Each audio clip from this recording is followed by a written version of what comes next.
ऊल fibres जो हमें animal से मिलता है, ऐसे एनिमल्स जिनकी बॉडी में हेयर प्रेजेंट होते हैं, जैसे कि सिप की बॉडी में घने बाल होते हैं। And sheep hair is mostly used to make woollen clothes. उनकी बॉडी में 2 तरह के बाल होते हैं।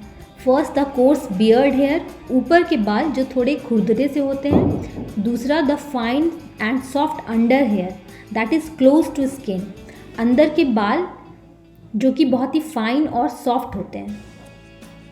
और यही सॉफ्ट हेयर ज़्यादा इस्तेमाल किए जाते हैं वुलन फैब्रिक बनाने के लिए।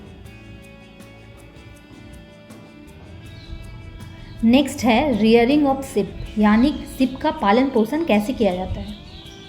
तो इंडिया में सिप का जो पालन पोषण है वो generally hilly areas of Jammu Kashmir, Himachal Pradesh, Uttaranchal, Arunachal Pradesh, Sikkim या फिर प्लेन्स ऑफ हरियाणा, पंजाब, राजस्थान और गुजरात जैसे क्षेत्रों में किया जाता है।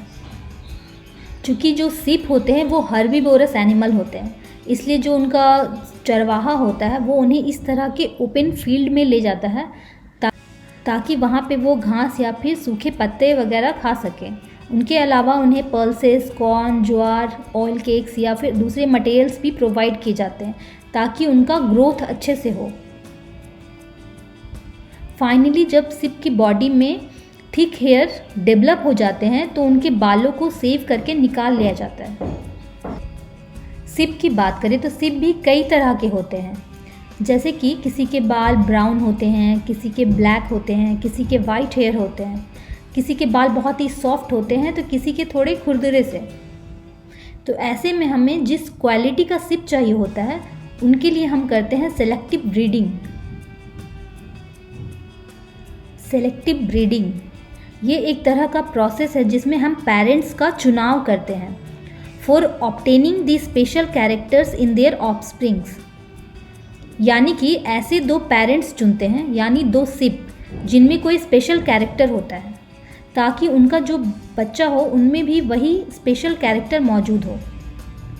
फॉर एग्ज़ाम्पल, जैसे कि मान लीजिए हमें ब्राउन सॉफ्ट हेयर वाले ही सिप चाहिए, तो वैसे में हम ऐसे 2 सिप चुनेंगे जिनके बाल भी ब्राउन और सॉफ्ट हो।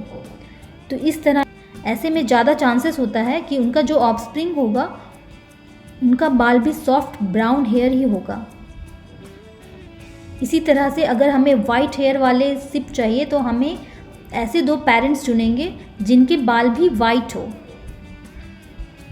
ताकि उनसे जो बच्चा हो उनका बाल भी वाइट ही हो। तो इस तरह के प्रोसेस को हम सेलेक्टिव ब्रीडिंग कहते हैं, यानी पेरेंट्स का चुनाव करना।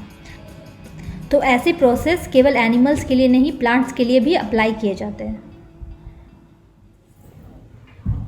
लास्टली प्रोसेसिंग ऑफ ऊल, यानी कैसे हम सिप के बालों को प्रोसेस्ड करके उसे फाइनली ऊल फाइबर्स में कन्वर्ट करते हैं।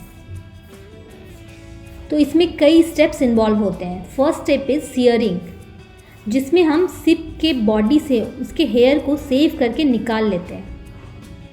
नेक्स्ट स्टेप इज स्कोरिंग, जिसमें हम सिप के बालों को इस तरह के बड़े टैंक या फिर इस तरह के मशीन में वॉश करते हैं ताकि उनमें जो भी डस्ट या डर्ट हो वो रिमूव हो जाए, और फिर उन्हें ड्राई किया जाता है।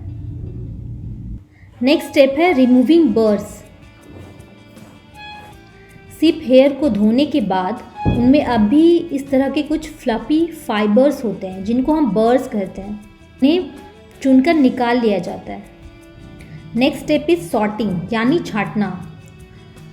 बर्स रिमूव करने के बाद उनके बालों को उनके टेक्सचर के अकॉर्डिंग सेपरेट कर लिया जाता है। नेक्स्ट होता है डाइंग, जिसमें हम सॉर्टेड फाइबर्स जिनको हमने सेपरेट किया है उसे हम डाई करके कलरफुल बनाते हैं ताकि वो और भी अट्रैक्टिव लगे। Last step is combing and rolling. इस स्टेप में जो कलर्ड फाइबर होते हैं उन्हें हम स्ट्रेट करके कॉम्ब करके फाइनली रोल करके इस तरह के ऊल फाइबर्स में कन्वर्ट करते हैं, जिसे हम यार्न भी कहते हैं, जिससे फिर अलग अलग तरह के स्वेटर, उलेन फैब्रिक वगैरह बनाए जाते हैं। So this is all about the process that is easy to learn. First shearing, then scoring, then removing burrs, sorting, dyeing, and finally combing and rolling. So that's it for today. Thank you so much.